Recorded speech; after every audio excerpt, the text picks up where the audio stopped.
This is Saganing Eagles Landing RV Park just outside of Standish, Michigan. And I'm going to do a walkthrough here. So this is the entrance where you come in, and you can go out over there, or you can actually come in over there. You can dump going either direction. We're going to start down here. If you came in and turned to the right, you go straight ahead. These are all back-end sites. You are straight ahead from the entrance at site 16. The sites all have 50, 30, and 20 amp power, and there's water that's accessible from the sites, but you might need a long hose for some of them depending on where you are. This is site 17. 16 was pretty level. 17 is also pretty level.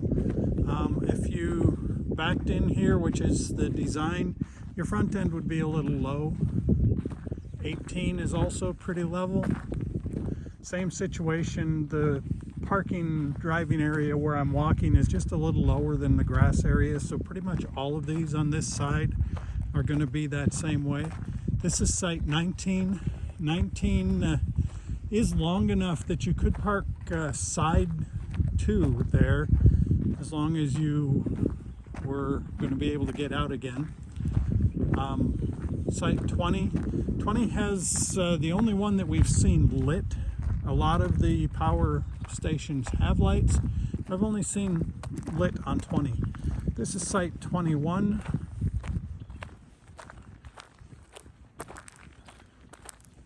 And site 22.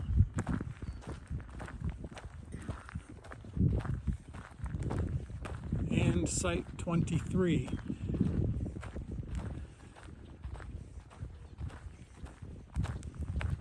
The road in here is well maintained. It doesn't have a lot of ruts and bumps in it. It could probably be pretty dirty if it was wet out, because this is kind of a clayish gravel, but that's the biggest issue I see. Site 24, site 25, these are really designed for a little bit smaller rigs. All of the sites here on the inside back up to just a big grassy area. This is site 26. There's no water on these from this side. Site 24 through the rest of them here on this side don't have water. So you might take that into consideration. This is site 27.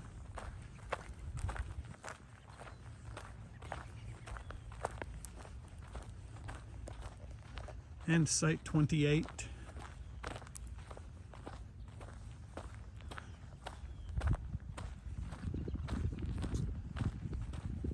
And this one doesn't have a number on it, but I know there's power in that box because I looked.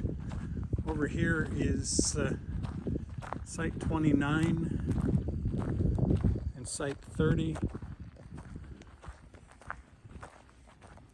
31. These are all a little more level, and they back up to a grassy field by the woods. These would be easier to reach with your water lines if you had like 25-foot lines or shorter than 50. You could probably reach all of them here. Sites 33 and 34 are also pretty level. They're nice wide sites here. They skipped 35, so I don't know where that one is, but this is 36. 37,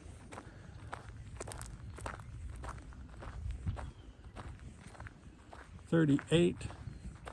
These sites are all about 25 feet wide, so you get lots of space here. This is site 39. We're here middle of October. Today's the 17th, I think. So we're near the end of the season. I know they do get more busy in the high of the season.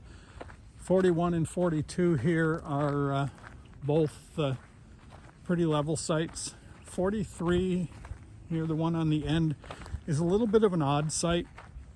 Kind of at the back of that camper. It's in a high spot. So they're okay because they're right there along the edge. But if they were to back in from where I'm standing, they would be low on the passenger side on the front.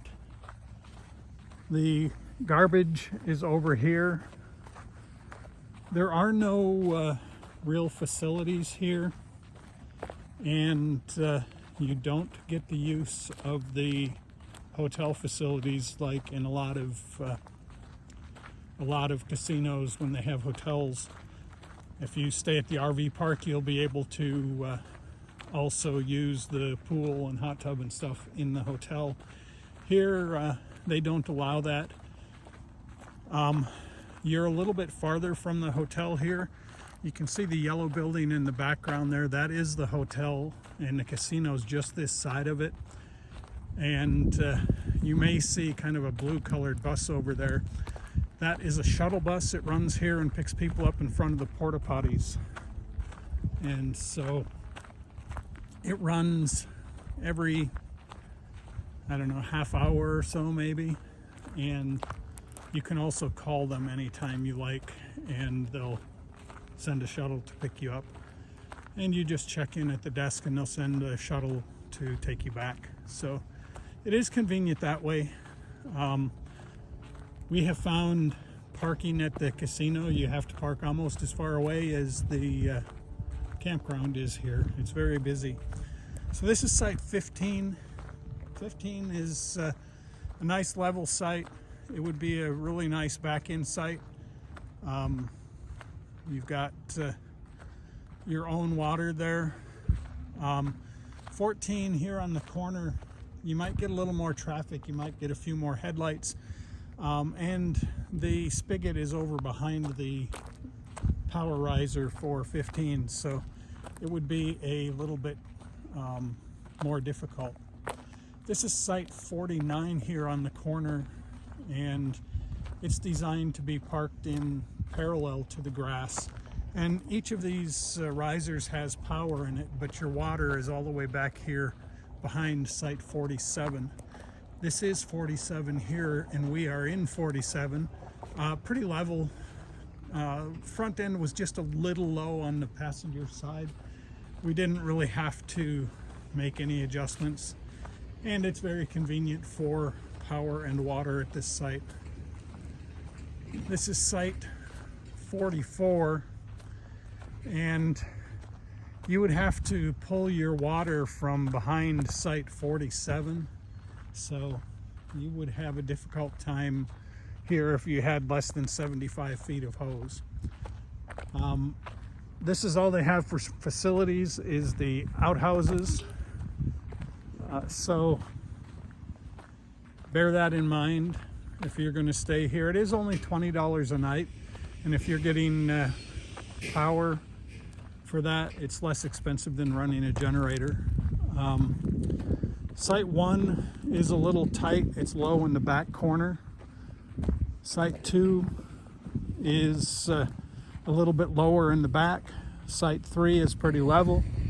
Site 4 is pretty level. These here are not quite as wide as the ones in the 15, 16 range. Site 5 is another nice level site. These are the ones most of the campers have been in that have come and gone while we're here. Site 6 is nice and level.